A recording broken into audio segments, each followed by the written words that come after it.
Hello viewers, a very good evening. Welcome to our FB live session.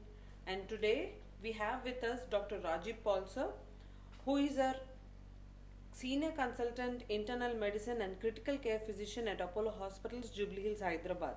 And sir is here today with us to discuss on the topic how to beat fever and infections during this winter season. I know many of you might be having the same doubts during this winter season. Most of the children might be falling sick often with the cold and cough and the runny nose, stuffy nose, everything. So if at all you have any of these doubts, so just leave your doubts in the comment section. All your doubts will be answered during the live session. So dear viewers, let's start off our session. Sir, welcome to our session. Thank you. And so sir, before we start our session, as the winter season is up now, there are many infections that are already prevailing. So please elaborate a bit about that. Yeah, good evening, Harita, and welcome to all the viewers. Uh, Basically, we have been flooded with the COVID situation in the last 1 year, and everywhere we hear, where everywhere thing we read, it's about corona and its effects and the diseases that corona carries. But in the meantime, we have passed through the summer, the rainy season, and the winter has set in, and many other infections have crept up, which have been actually been overlooked in this COVID situation. As winter sets in, we know that the air pollution, the air level, the humidity of the air goes down, the pollution levels go up.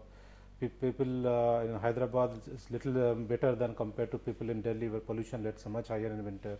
But still, many of the infections which start to creep in at this time, especially the children as well as the young adults who are actively moving around in the community.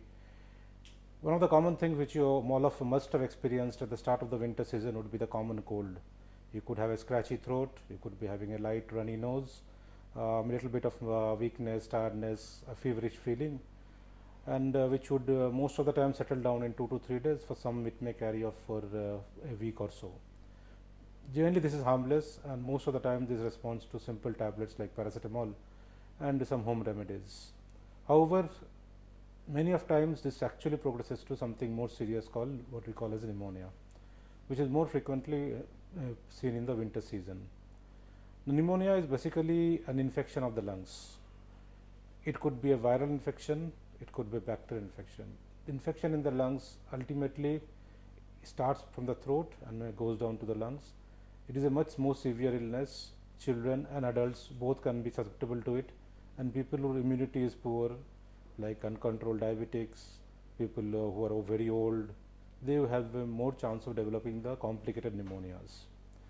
In pneumonia, you will have breathing difficulty, you will have high fevers, you will have lot of chills, you will have shortness of breath, you may have body pains. All this and require urgent attention, because this is not like the common cold that we did. If you have high fever, if you are having breathing difficulty, a very bad cough, any chest pain, especially on coughing, you are probably having a pneumonia and you need to consult your doctor urgently. Some of the small other infections which also associated with sore throat or ear infections, which mostly is seen in the young age groups, the children. They have something called otitis media, which is nothing but infection in the middle ear, which can happen as a secondary effect of the sore throat or the blocked tubes from which connects the ear to the throat. And that can be difficult to treat in some patients, but mostly it responds to simple treatment with antibiotics and other medications. People who have asthma definitely are more prone to develop more frequent attacks during the season. The dry, the cold air that circulates in winter, plus the increased pollution, all this lead to increased development of asthmatic attacks, which prevail through the winter season. And the requirement of medications also are hiked up, and you may need to consult your doctor more frequently to manage your asthma in the winter season. People who are more prone to with diabetics or people with hypertension, older people, there's increased risk of development of cardiac events, that is heart attacks and strokes.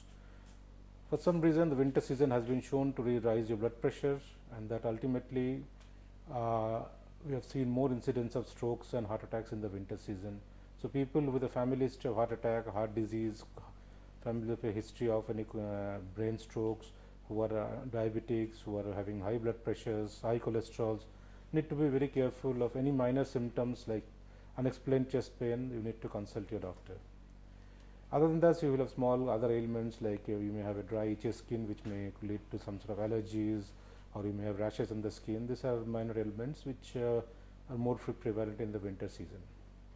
So, as you are mentioning about many such common diseases that we encounter during this winter season, one such thing is pneumonia, asthma that you have mentioned. So, people who all are affecting with that will be definitely they need to look for the symptoms and immediately seek medical help. Yeah. So that is so nice, sir. So as this is COVID times, during this pandemic time, cough and cold, fever are one of the common symptoms even for COVID. So people might be confused the moment they get attacked by cold itself or cough itself. They might be thinking it is COVID. So how do people differentiate, and can they take treatment or medicines at home without consulting a doctor during this time? Yeah, good question. And we have a lot of experience of COVID in the last few months that we have seen many patients. And as I told you, a common cold will just present with some runny nose. You may be sneezing quite a few times. You may have a stuffed nose. You may have a little sore throat, and a little bit of low-grade fever. You may not have very high fever, 19 and 100 fever, and you just don't feel well. You just want to stay at home or lie on the bed. That would be the most common symptom of what we call the common cold, which is a very common recurrent problem every year. I mean, sometimes it is twice or thrice a year also. A little extension of that is the flu, which can cause more higher fever and more difficult or more worse sore throat, which is extension of this common cold flu. But in such case, the fever is generally higher and associated with sometimes with lot of chills or shivering. Well, when we talk of COVID and the corona symptoms, we would see basically a patient, most of the times what we see a patient presenting with sudden onset of fever, or maybe preceded by 1 or 2 days or a day of weakness, tiredness, not feeling well, or backaches, lower body pains, and then sudden onset of fever. Common colds are presentation with a stuffy nose, running nose are less common with corona. It's more of the fever, chills, body pains, all which starts with abrupt onset. You may be actually doing very well 2 days back and suddenly have an abrupt onset of body pains. Next day you start having fever, and then you feel and you may start having a cough after 1 or 2 days. Running nose is not a classic feature of corona. So if you have only running nose and mild sore throat, you could probably are not having corona. However, if you have a very bad cough or the fever is running high, not coming down in 2 to 3 days, then you have, even if you have started with a common cold, you should seek advice regarding corona. Thank you so much, sir. And sir, there is a common term that is called winter fever, which is common. I'm not sure whether it is common in India and especially in Hyderabad. So could you please elaborate a bit about winter fever? Winter fever is nothing but an extension of the term, basically what we interchangeably use as a pneumonia. So in winter, as I told you, pneumonia is being more common. So it's winter fever basically means pneumonia, and in pneumonia, as I told you, it's infection of the lungs in which the bacteria or the virus enters your lungs. It is no more in the nose or the throat. It enters your lungs and causes a high fever, and sometimes you may have a sputum or cough which produces sputum, which may be blood stained also. And many times this can lead to complications like heart problems, joint problems, and even can lead to admissions into ICU if the pneumonia is severe and causes severe respiratory difficulties. Sir, in order to beat these respiratory problems like cold, cough and all, the flu vaccine, which many of the doctors suggest to take, what is the ideal time to take it, and how often should we be taking it regularly? Basically, the flu vaccine, every year the strain changes. Important to remember that the strain of flu virus it mutates. The flu virus, what you call mutates, a new strain is developed each year, and based on the new strain, the new vaccine is developed every year. So ideal time of taking the vaccine is somewhere in the range time of August or September, when the new batch of the new vaccine comes in. So flu vaccine is definitely recommended for people who are older, who are having comorbidities like diabetes, hypertension, and but also anyone can take the flu vaccine, especially who are young people also. But the ideal time is around August to September when the new strain comes in. So, sir, every year is it ideal to take? Do we have any side effects, and in which age groups the flu vaccine should be taken? Yeah, very good question. The flu vaccine, till now we have not seen any major side effects of the flu vaccine. You may have a little bit of a feverish feeling a day after that, but nothing more than that you would expect from the flu vaccine. It's a very safe vaccine, and as I told you, as the virus mutates every year, so if you have taken a vaccine this year August, next year by the time winter sets in, this vaccine will not be effective for you in the next winter, September, October, when the virus sets in again. So you will have to take a second dose, I mean next dose in the next year again. So every year when the new batch comes in, as I told you, between August September is the time when you take the vaccine. Very safe vaccine, and does not affect any major systems of your body. Mild feverishness you may have, and as I told you, more people who are more compromised people. Like if the difference between a flu vaccine and a flu virus and the common cold is the flu virus can enter the lungs and cause lung infections and pneumonia. Common cold generally doesn't do it. So the flu, so that's the reason people who are immunocompromised or people who are diabetics, HIV, people who are very old, malnourished, they definitely should get the flu vaccine.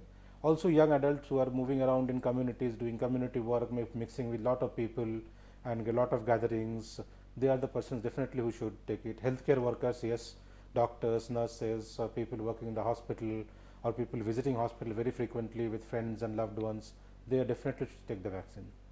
Thank you so much, sir. And sir, does immunity help preventing these infections and these common fever in the winter season?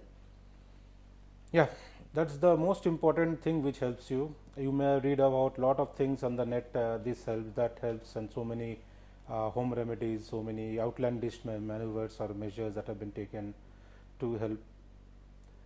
But however, the most important thing which will prevent you getting the infection or getting out of the infection quickly is your immunity. So to have a robust immune system, you need to have a healthy lifestyle, have a proper diet, proper sleep, manage your stress and your work well, avoid too much of junk food, I mean too much of outside food. So and try to keep your stress levels at the minimum. Stress and immunity are very closely linked. It has been very clearly shown in the last few years. The people who have higher stress have been affected with disorders like this COVID much more than the ones who have a less stressful life. Thank you so much, sir. And so, sir, how do we prevent this infections during this winter season? I know, as you said, is food, exercise, changes in the lifestyle modification, and building up immunity. Apart from that, any other preventive measures that we need to take care? Yeah, now that in the COVID situation, most of us have understood the concept of social distancing. So immunity though definitely is a very good preventive barrier from infections to come in your body. But if the virus or bacterial load is very high, suppose you are sitting with someone who is continuously sneezing in front of you or coughing in front of you, however strong your immunity may be, you will definitely catch the infection.